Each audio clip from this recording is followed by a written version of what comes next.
शुरू करते हैं। सबसे पहले तो ये बता दूं कि there is a 15 days cease fire, immediate cease fire which has been agreed to, started by field marshal Asim Munir, दो tweet by prime minister and Trump acknowledging the role of Pakistani Prime Minister and Field Marshal Munir. So Field Marshal Munir का आप role सोच लो क्या है, but backdoor diplomacy and Pakistan, the way they have been in touch with Israel, with Iran, with US, with China, with Saudi Arabia, Egypt and all these powers, and they have been able to finally hammer this deal out 90 minutes before the latest Trump की deadline. तो कैसे हुआ इसमें, इस पूरी deal के अंदर? तो I will tell you which are the 10 conditions and Trump has acknowledged the 10 conditions of Iran. I told you geopolitical order will change, world will not be the same what it was on 28 February. वो खत्म होगी, वो दुनिया गई, वो past है, अभी past है वो. And the way Iran has fought back, the way Iranian people stood with their government, amazing, simply amazing. It has totally demolished the US hegemony, the US superpower status. They can destroy bridges, they can destroy buildings, they can destroy mosques, schools, hospitals, historical buildings, UNESCO historical, they सब बर्बाद कर दिया. But they cannot destroy the spirit of people, the human spirit. That is ultimate. So Iranian people, the way they have stood with the government, the way they have fought back, simply incredible. Israel getting a beating, really getting a beating from Hezbollah, Houthi and Iran, and nowhere to go, left friendless. US left friendless, no friends, no NATO country. Spain time and again hammering, Spain Prime Minister, hats off to him, time and again hammering, this is an illegitimate war. This is an illegal war. This is a war against humanity.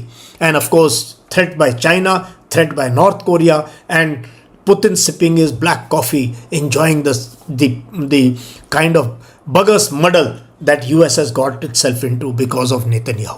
तो थोड़ा सा आपको मैं बता दूं कि which are the 10 conditions Iran has laid. Very, very clear conditions. Guarantee that Iran will not be attacked again. Second, permanent end to the war, not just ceasefire. So this is a very thin ceasefire, 15 days. Talk जब सामने मिलेंगे, how will JD Vance face Araghchi? कैसे face करेगा भाई? ये तो बंदे ने तुम्हारे तोते उड़ा दिए हैं. And the way this people, you killed all their leadership, assassinations, school children, how will they face? Anyway, they will face now in Islamabad on Friday. Third condition, end to Israel strikes in Lebanon, and Israel had to agree. Lifting of US sanctions of Iran, which are more than 40 years old. इन्होंने सुखा दिया Iran को. इसको कोशिश किया कि Iran खत्म हो जाए ऐसे कंट्री. इतने सैंक्शन, हम भी डर के मारे तेल नहीं ले रहे थे, हम भी नहीं डील कर रहे थे ईरान के साथ. तो Iran pushed into a corner bye US, illegitimate, illegally, and the whole world watched. Now those will be lifted. And to regional fighting against Iranian allies. Iran के allies है Hezbollah, Hamas, Houthis, and other nations which appear to be pro-Israel. Iran would reopen the Strait of Hormuz. They have agreed. Iran would impose 2 million fee per ship transiting Hormuz. 2 million लूंगा dollar, दोगे तभी जाएगी ship, नहीं तो नहीं जाएगी. ये condition में है. ट्रंप ने एक्नॉलेज किया है, दे आर वर्केबल. ट्रंप ने अपने मैसेज में एक्नॉलेज किया, we have receive 10 point and it's a good start point. अब आ जाओ लाइन पे, 2 मिलियन फीस लेगा, ठीक है. Iran would split these fees with Oman. Oman को देगा इसमें से शेयर, ओमान को. तो Oman is on board. Iran will establish rules for safe passage through Hormuz. Iran will establish the rule. Iran will control the Hormuz, जो free water way था. अब 3 point देखो Hormuz के ऊपर. फीस भी लेगा, ओमान के साथ शेयर करेगा, and they will dictate the passage. Iran would use Hormuz fees for reconstruction instead of reparations. कि ठीक है, तुमने हमें पैसे नहीं देने जो आपने तोड़ा है, लेकिन जो पैसा कलेक्ट करूंगा 2 मिलियन पर शिप, वो सारा का सारा मैं यूज़ करूंगा रिपेयर के लिए अपने देश में जो हुआ है. तो ये है ईरान की कंडीशंस. अब बताता हूँ जो I been following lot of analysts, मतलब रात के 12 बजे तक. Again early morning I got up at 4:50. This was worrying me continuously. I could not sleep कि सुबह क्या होगा. एंड मॉर्निंग में, but one good analysis I can say is this: the United States have stepped back from brink. इतना threat 48 घंटे, फिर एक दिन का, फिर बोला एनाइलेट कर दूंगा पूरे सिविलाइजेशन को, लास्ट डे होगा, that is where you deserve to go. Abusing Iran, its civilization, its religion, everything, they were on the brink.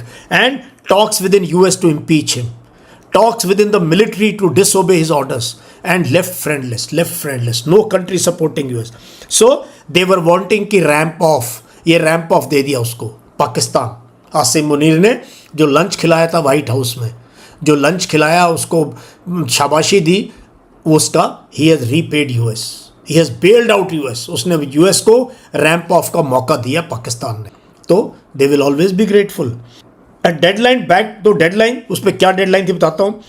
So it also signals क्या है, just physical strength is not enough, just having high technology is not enough.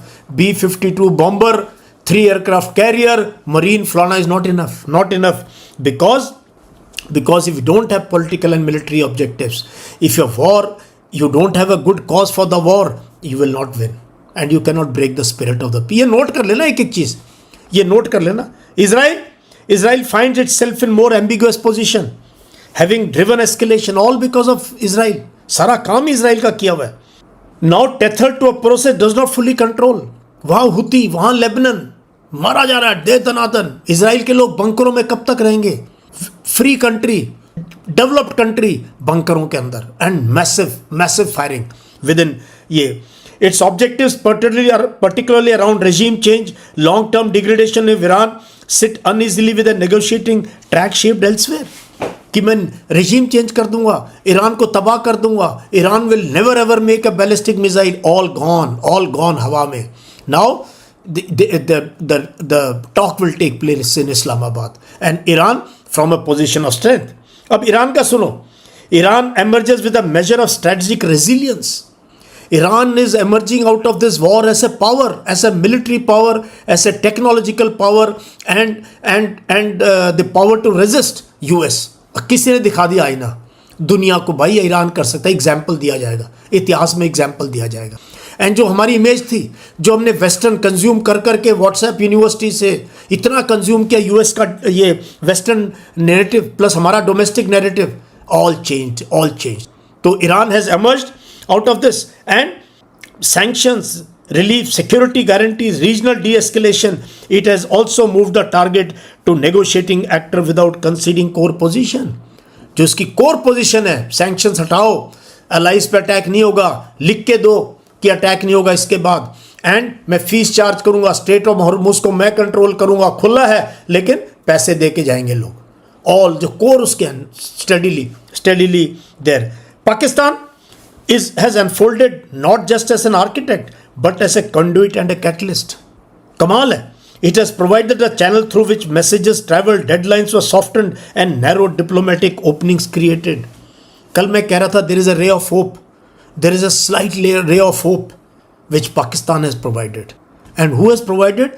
Directly by Asim Munir, Field Marshal Asim Munir. Pakistan की diplomacy के बस की बात नहीं थी, ना पाकिस्तान का प्राइम मिनिस्टर कर सकता था ये. This is a deal mediated by their army chief and his imagine his status, his ability to negotiate with different countries, his staff, how they must be, and उसकी position. Firstly, it shares a boundary with Iran. Then its relations with US, हमें पता उनके. Its relations with China. I think China has also pushed this. China was totally behind this. China had threatened America and Israel. In UN Security Council, they blocked the veto of opening, they vetoed the opening of Strait of Hormuz. So China totally with Pakistan on this. And this is just not a mediation in classic sense, and it cannot be dismissed as stray incident. तो बुरा लगे अच्छा लगे अपनी जगह है, but this is a very big opening. It appeared as though the world was on brink. We were on a disaster.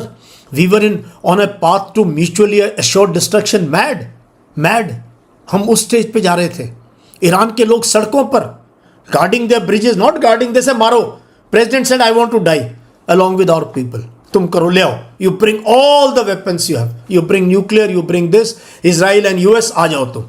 And all people were on the roads. Lakhs and lakhs of people on the roads, on the bridges, on the infrastructure जहाँ जहाँ इन्होंने बोला था मारेंगे.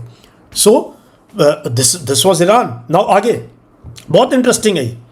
Now what we have witnessed is not a resolution of conflict but repositioning. ये resolution नहीं हो रहा, रीपोजिशन हो जाएगा. अब गेम चेंज हो गया ना, नया रूल आ गए. Iran didn't fight with the old rules. That old rule book was thrown away कि पहले एयर पावर आएगी, फिर फोड़ेंगे, फिर ये भीख मांगेंगे, फिर हाँ कर देंगे. No, they said no, we will fight a different way of fighting and we will teach you a lesson. पूरे गल्फ को कल they hit Al Jubail, the biggest petrochemical, one of the biggest petrochemical establishments, one industrial town of Saudi. आग लगी हुई उसके अंदर. तो they were more proactive. तो ये रहा. And तो एक मिनट, तो the war has not ended. It has entered into a different phase where coercion negotiation now proceed together. तो negotiate भी करेंगे, एक दूसरे को धमकाएंगे भी, डराएंगे भी. अब साइकोलॉजिकल फेज आएगा वॉर का. साइकोलॉजी पहले चल रहा है, information warfare, psychological warfare, narrative, ये बार बार धमकाना, बार बार कहना तुम स्ट्रेट खोल दो, ये हो जाएगा. एंड हर बार ईरान का रिजेक्ट करना. ईरान की तरफ से एक ही सिग्नलिंग थी. US confused, Israel has no idea only क्या हो रहा था. they were the things had just gone out of control for them. But US army chief sacked, 12 senior admirals and this thing sacked, and people calling for impeachment of the president. Senators calling ki we must bring this man down. Openly, American public on the streets, Israeli public on the streets, entire Europe against US, entire Europe against US. ये मैंने नहीं देखा. Even during the Vietnam War, Afghanistan War, Iraq War, never. So, तो ये रहा. India की position थोड़ी सी हमारी position not very good. Because we missed timelines, we missed important timelines. We are not in picture. We are only waiting कि अभी सबके लिए खुलेगा तो हॉर्मुज हमारे लिए भी खुल जाएगा. हम भी 1 मिलियन 2 मिलियन दे के हमारी शिप्स आएंगी. तेल की कीमतें 115 से 95 पे आ गई है, but still high remain high. Gas it again you market rate. अब वेनेजुला से लेंगे तेल हम, वहाँ से आएगा. High cost of insurance, high cost. Iran का तेल भी लेने का मौका है. But will Iran be the same Iran that was there before 28 February? Because हमने आयतुल्ला को कंडोलेंसेज नहीं की. 5 दिन के बाद साइन की book. And we did not condemn the war. We have not even once condemn the war. We did not name US and Israel. So our position is there was we could not calibrate it, and MEA and S. Jaishankar will be lot of introspection is required. Was there a decision paralysis? Why we were behind? मैंने बताया ना उड़ा loop कितना important होता है. उड़ा loop लड़ाई में you can't, जैसे हम लड़ाई में अवेक रहते हैं. मैं कल सो नहीं पाया, मेरे लिए ऐसे ही लग रहा था जैसे लड़ाई चल रही है. If you don't take decision in right time, if you don't act on right time, events will outpace you. आप पिछले इवेंट के लिए रिएक्ट कर रहे हो, तब तक इवेंट और आगे चलेगी. इवेंट सीज फायर पे कोई ट्वीट नहीं आया इंडिया से. इलेक्शन में बिजी है, सब इलेक्शन में बिजी है. बंगाल जीतना है, किला जीतना है. बंगाल, केरला, तमिलनाडु और असम में झंडा लहराना है. कोई ट्वीट नहीं है. No reaction at all from our side, and no participation in mediation. So little bit introspection will be required. तो ये मैं आपको काफ़ी कुछ तो मैं शेयर कर रहा हूँ टेलीग्राम पे. So this is a Telegram channel where you can follow, where I been sharing. तो टेलीग्राम का लिंक शेयर कर दो इनके साथ, where we have been sending good tweets, good analysis, good reports and our own way of. तो ये है. अब मैं जो है, I hope you have understood the entire dynamics. I hope you have understood the entire. We are about to touch 1000 live learners. 1000 live learners. Once again, I will repeat, 15 days ceasefire mediated by Pakistan. In Pakistan, mediated by their Field Marshal Asim Munir. Accepted by Trump 90 minutes before the deadline. Agreed to the 10 conditions laid down by Iran. All 10 conditions Trump has said we have received. It's a good start point. Iran, now जो मैं शुरू से मेरा stand रहा है, now geopolitics will change. Realignment will take place. अब ये कहाँ जाएंगे? Oman, Qatar, Bahrain, UAE, Saudi Arabia, कहाँ जाएंगे? How many countries will tell US please अपनी बेस खाली करो? 2 have already said. What will happen to Saudi Arabia? The kingdom. What will happen to छोटे कंट्रीज विल फॉलो, उनको कोई problem नहीं है.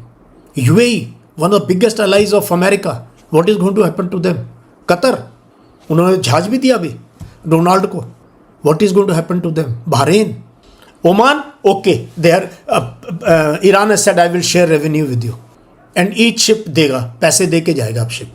अब सैंक्शन हटेंगे, Iran will sell oil, so Iran will get richer, they will sell oil, पैसा कमाएंगे, they will rebuild the great country, they will rebuild great country. और रेजीम चेंज भूल जाओ भी, भूल जाओ हमारी उम्र में कि कोई रेजीम चेंज करेगा। वहाँ इलेक्शन होते हैं भाई, अब म्यूनसिपल इलेक्शन भी है मई के अंदर ईरान में। Monarchies will be under pressure, US allies will be under pressure, US bases will be under pressure, and US की जो एक थी super, it is still a superpower, it is still a superpower, they are greatest military on earth, greatest marine forces on earth, greatest navy on the earth,